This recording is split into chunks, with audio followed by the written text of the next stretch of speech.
Hello everyone. Today we will continue with continuous distributions. Another famous one is named gamma distribution. If x follows gamma distribution, it means that x is equal to the total number of observing alpha rare and independent events, each with exponential waiting times. You remember for exponential distribution, we had lambda as its own parameter. But for gamma, now we are dealing with alpha and lambda. Two parameters are important for gamma. So for expected value of x, you can calculate it by alpha over lambda. What's the difference between this one and exponential distribution? If you remember, it was 1 over lambda. So what we can say here is that gamma is the general format of exponential distribution. So instead of 1, now we have a variable here. So we call it a parameter for our distribution. And here, if alpha is equal to 1, then it means that we are talking about exactly exponential distribution. The same thing we can say for the variance. So here in the picture, you can see the trend for alpha equal to 1, which is exactly exponential distribution. So for its density function, you can show it like this. As you can see, we are dealing with both lambda and alpha, not only lambda. And here inside the formula, gamma, and inside it as an argument alpha, it means that there is a function based on alpha, which you can write it like this. So instead of gamma as alpha as its argument, you can just simply write alpha minus 1 factorial. Obviously, when alpha is equal to 1, then 0 factorial would be 1.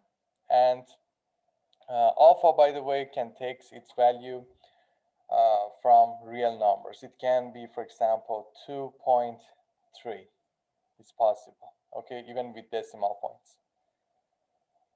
And whenever alpha is more than 1, you can see such a trend. And whenever alpha is less than 1, you can see such a trend. So by manipulating the value of alpha, you can have different trends, and it's not necessarily the same as exponential in those cases. But when alpha is equal to 1, that's exactly the same.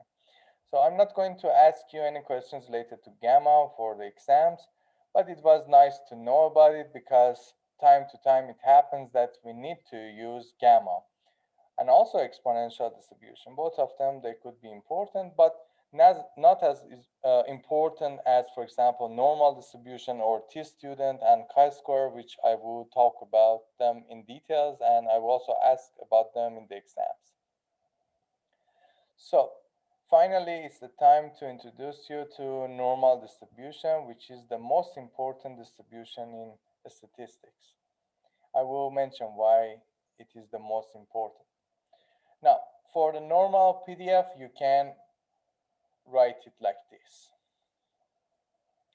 So whenever you want to find probabilities, you should get integral of this PDF. But you can see that in different problems that we are trying to solve with normal distributions, it's hard to get integral for such a formula. That's why we use a table for it. And later I will explain you why this is important to just have one table for all normal distributions. Doesn't matter what are the parameters. So what are the parameters in normal distribution, by the way? It has two important parameters. Mu, which represents mean, and sigma power 2, which represents variance. In some books, maybe you see a standard deviation instead of powering it by 2 like this, which represents the variance. But anyway, since you have, for example, variance, easily you can calculate standard deviation and vice versa. So it doesn't matter in which way I denote it. So I can say, for example, x follows normal distribution with these two parameters. Now, for these two parameters, I can give different values. Like you can assign any values you want for mu, starting from -infinity to infinity. And you can take from real numbers. But what about variance? For variance, of course, it should start from 0 and goes to plus infinity. And also it is possible to take it from real numbers, but positive real numbers. For a standard deviation, then it's another story. It couldn't get any real number, so it shouldn't be necessarily follows. But you know, when you are getting, for example, the square root of a variance, so we know that negative number can be under this square root. So in any case, even for a standard deviation, it happens to be positive at the end. But if we are talking about complex numbers, this is another story. That's why I'm not going through that one. It's not necessary. Most of the questions that we are solving for normal distribution for both mu and variance, we could say they take values from real numbers.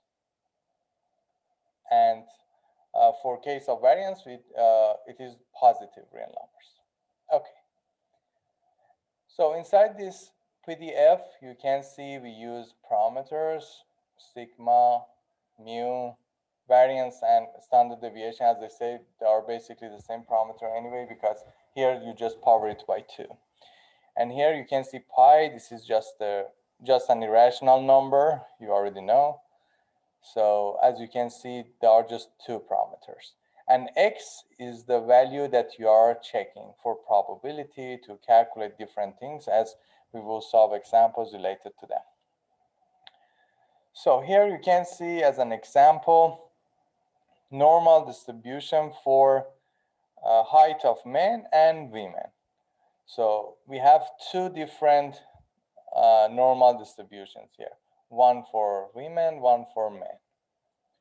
And what you can see here is that the majority of people are in the center of normal distribution. It means that to have very tall people, it really happens. For example, somewhere around here. Also, to have 2 short people, this is also a rare case. But majority of people falls inside the middle. You see, for men here, for women here.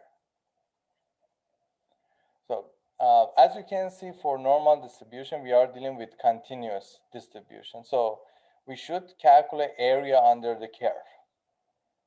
And if I ask you what's the probability that for women, for example, the height would be 60 inches, exactly 60 inches. It means that probability of x equal to 60.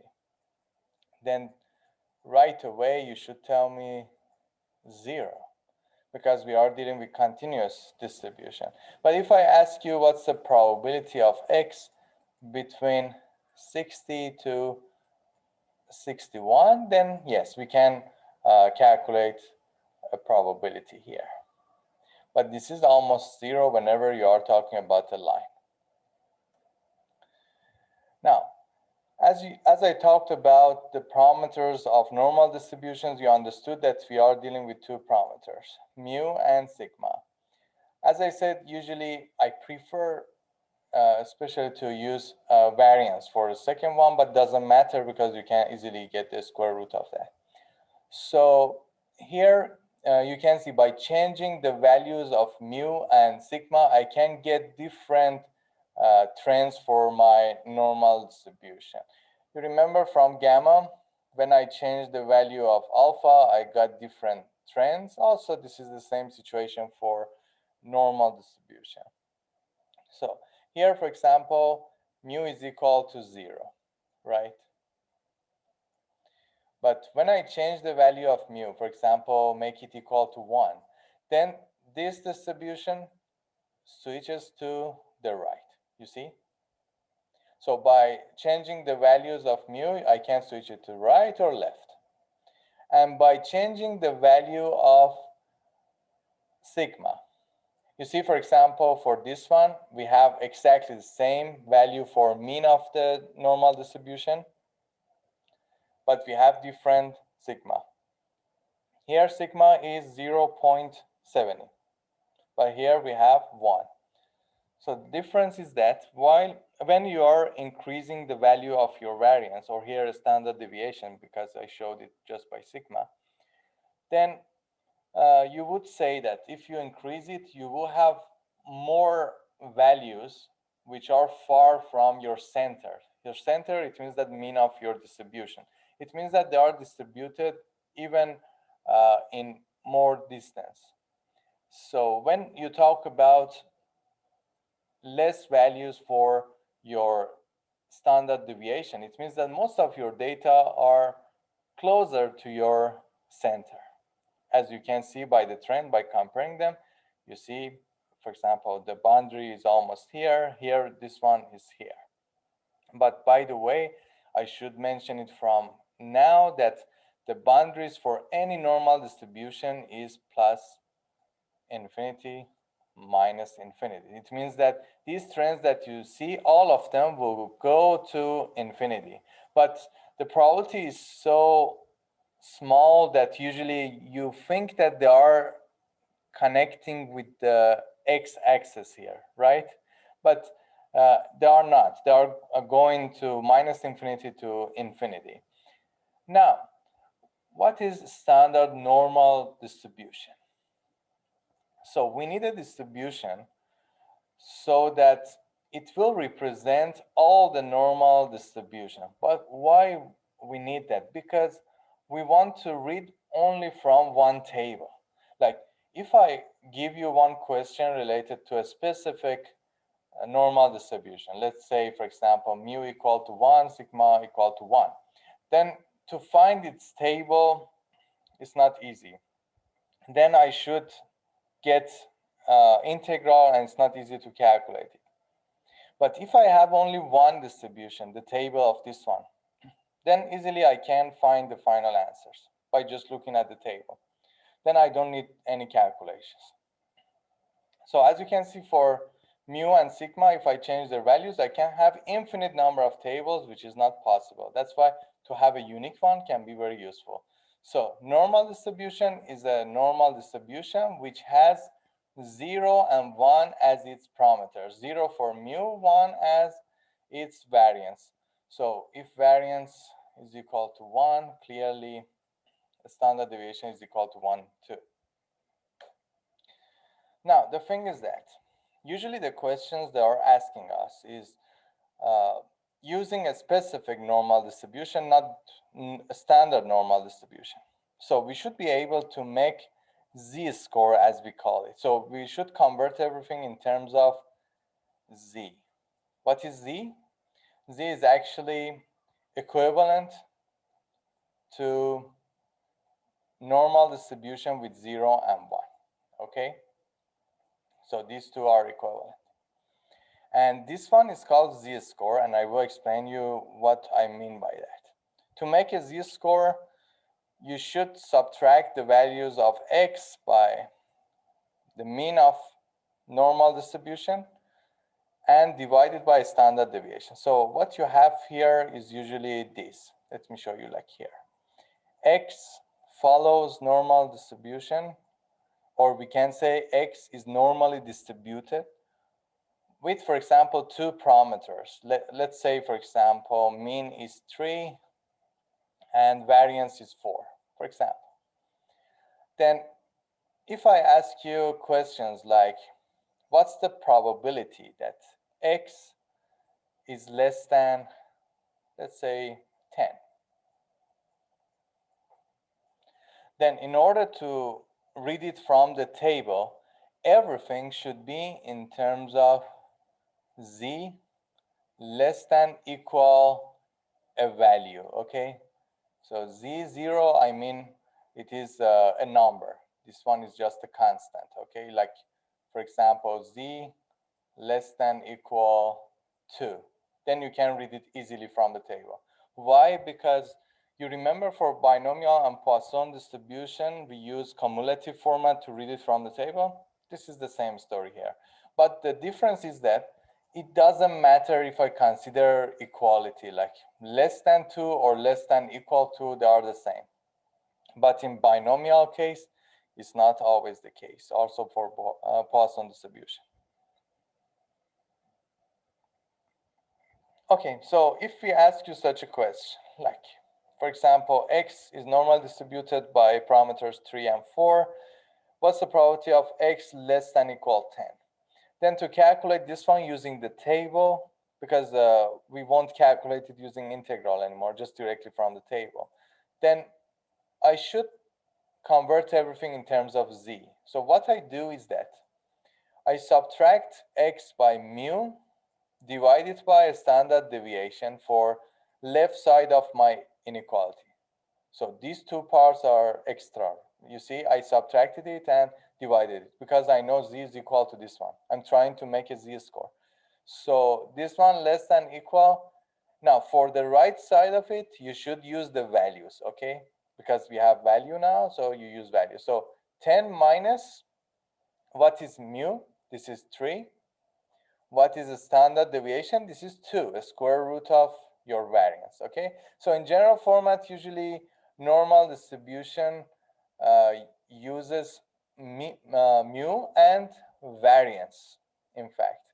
But if we specify it like n, mu, and sigma, in some books also you can see they do that. Even in this slide, it happened to be that way from the beginning. But anyway, if they don't, usually they mean variance. For exams, in order for you guys not to be confused, I will tell you, for example, this is mu and this is variance, and I give you, for example, the values corresponding to them if necessary. So don't worry about it, and I will give you the information.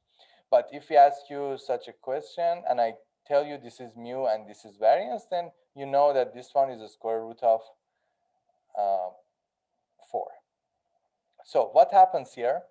Now, instead of this part, you can write z, and for this part, you just calculate it and find it. So here you can see everything at the end will be z less than equal. So you calculate this part, 7 over 2, which is 3.5.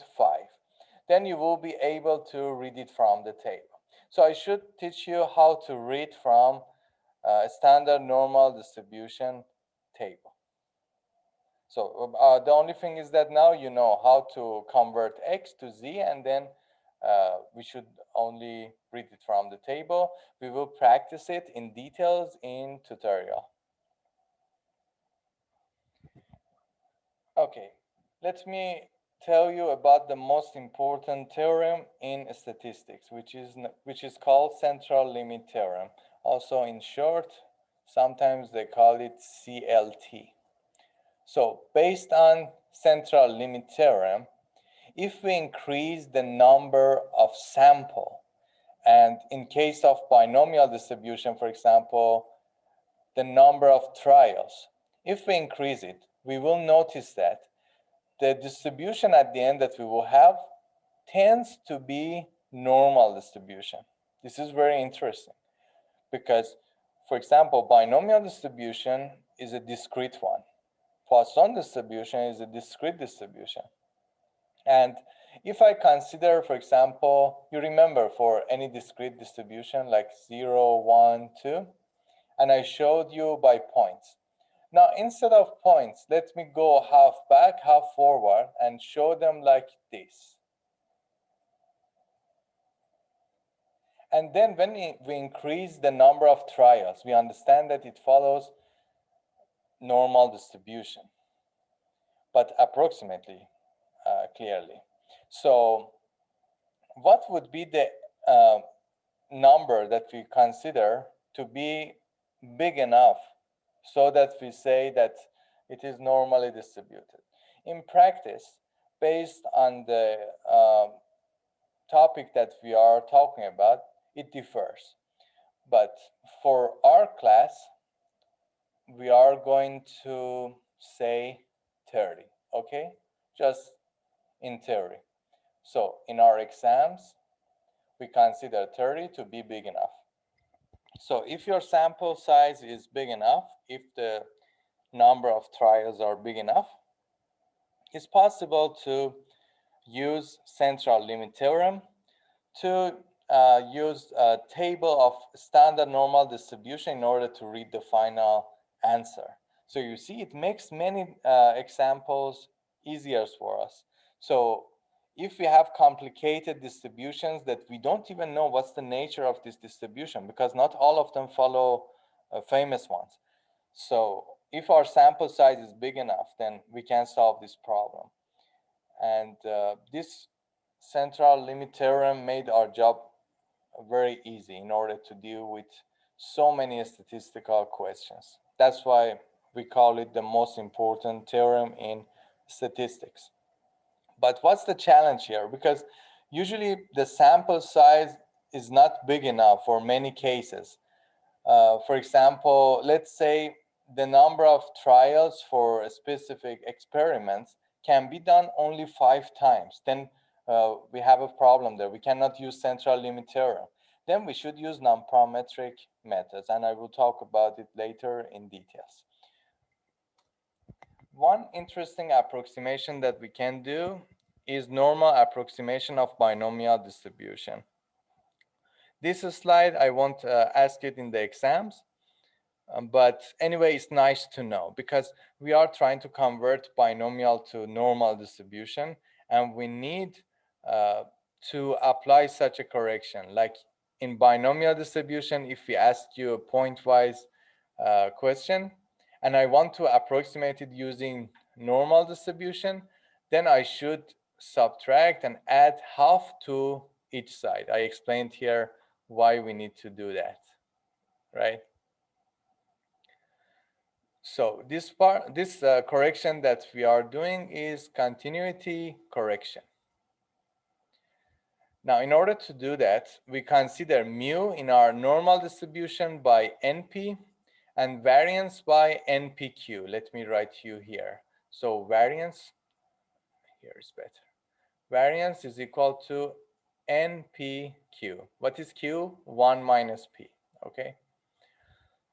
So as I said, I'm not going to ask you about normal approximation of binomial distribution, but know that this is how it's done. If you are interested in this topic, you can read it in the book because it has also some good examples related to this.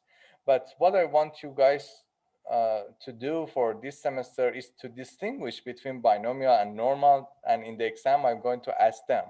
That's why I'm not going to confuse you with this slide so that we don't miss the main point here. All right, so what is left to do is to read from standard normal distribution.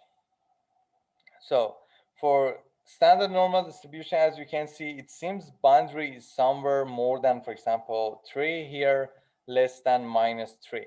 But in fact, it goes to plus infinity, and here it goes to minus infinity.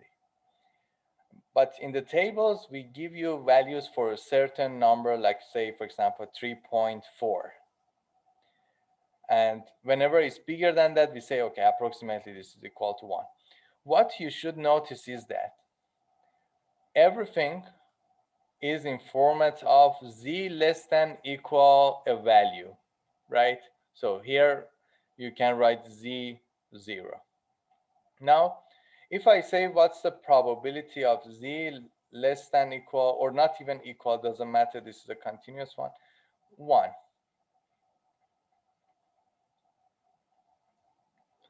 It means that you should calculate the probability here. So the area under the curve until 1, okay? So these values that you can see here, they are called z-score. That's why it's important to find z based on the formula that I have given you here, right? So that's the way you calculate z. So these ones are called z-score, and for probability density, you can just find it by the area under the curve, okay? Don't be confused by these values. Forget about them because we will give you a table for that. Just know about z-score and area under the curve, and that's the most important thing to do. So you will have such a table, and from it I will show you how to read it. Like, for example, what's the probability of z less than equal 1.31? Let's see how can I find this one based on this table. So on the left side, all of them are actually z-score. From the left side here, what you see is the first digit on the left side of the decimal point and the first digit on the right side. You see all of them has two numbers. So for example, 1.3, it means the first digit on the left side and first digit on the right side. There it is. What you can see here is the second decimal point, right? So when I say 1.31, it means that I'm talking about 1 as the second decimal point, you see? So the intersection would be this value. What is this value? This value is the probability. It shows the area under the curve less than 1.31. So everything is in cumulative format. Everything should be less than or equal. So what is the probability of z exactly equal to 1.31? This is exactly equal, not exactly, but approximately equal to 0, because we are talking about a line under the curve. Okay, be careful about that. So as you understood, it's easy to calculate, for example, z less than equal a number. But what if we ask you z more than a number, or z between maybe two numbers? If I ask you probability of z a negative number, because you see z-scores can be negative, it's okay, it's possible. So we should be able to do that. But in our table, we have only positive numbers here. In some books, you have also access to negative values for z, but I don't give you that table because I want you guys to calculate yourself. So for the exam also, you should use only this table. Even if you can find the negative one from another source, doesn't matter. We should use this table because we want to practice to understand about standard normal distribution. So if we ask you a question like, what's the probability of z less than -1?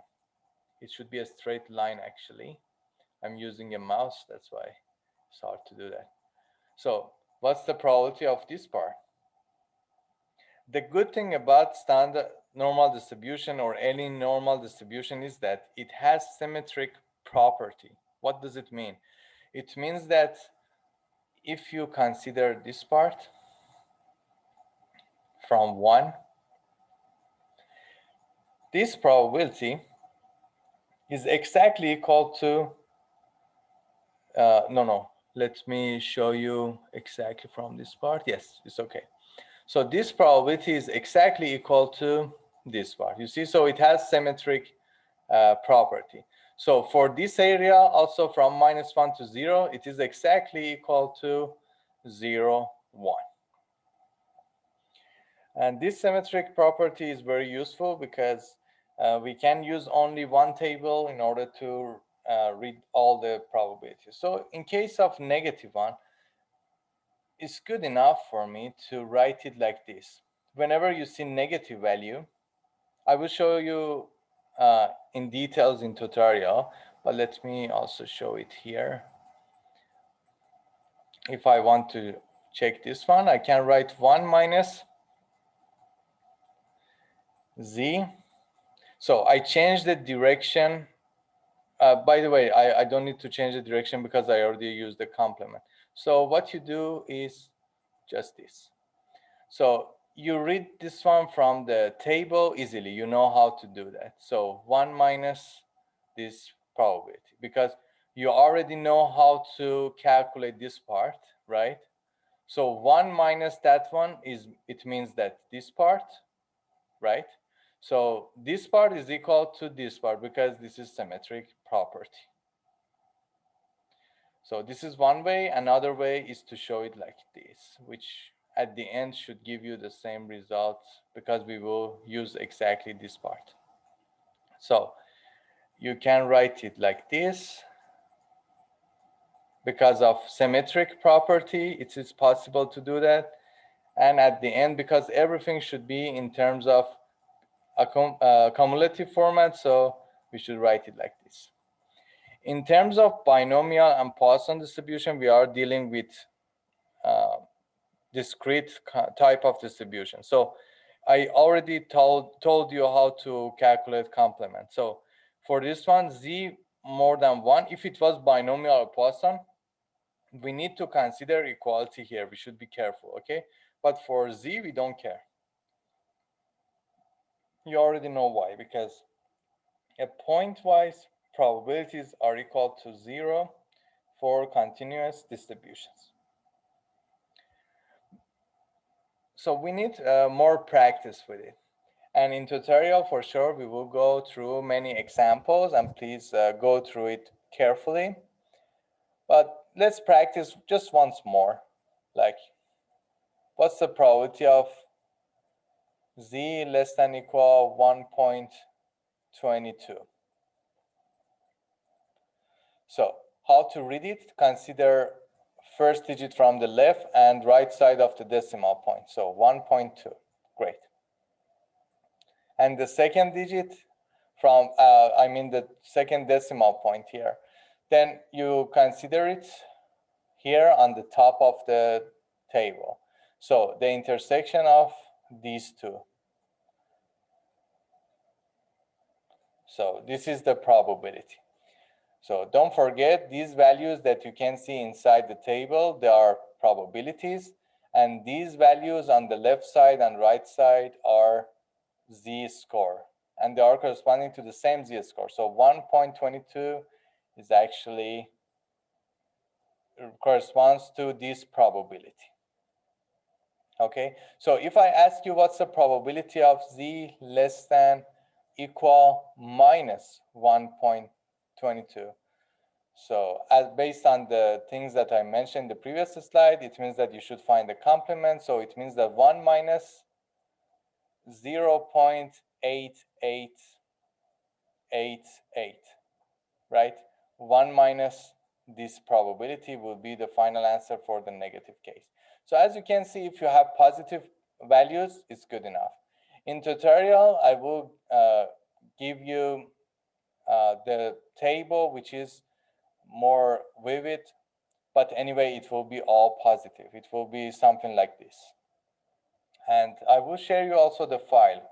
I will share you the file related to standard normal distribution. So it's nice that you will have it. It will be also good if you print it out so that you can keep checking it.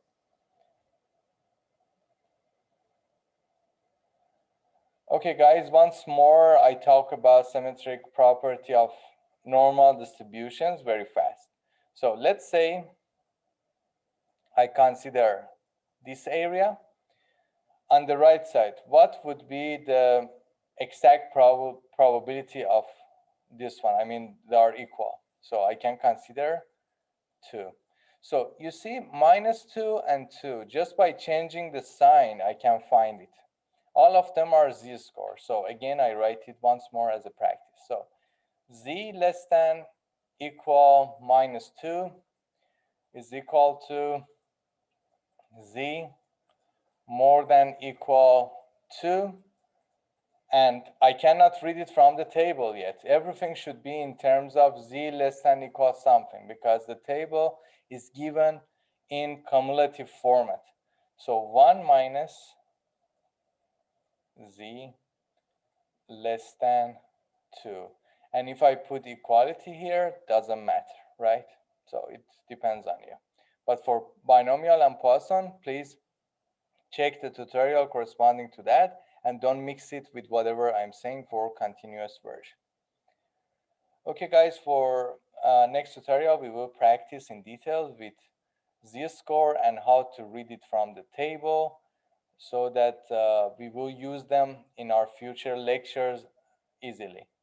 And it's important that you do it during this week, because from next week we just read from the table, and I assume that you know how to do that, and very fast we go through the solution. That's why please pay attention to this lecture and tutorial and take it seriously for this week. Okay guys, see you in next session.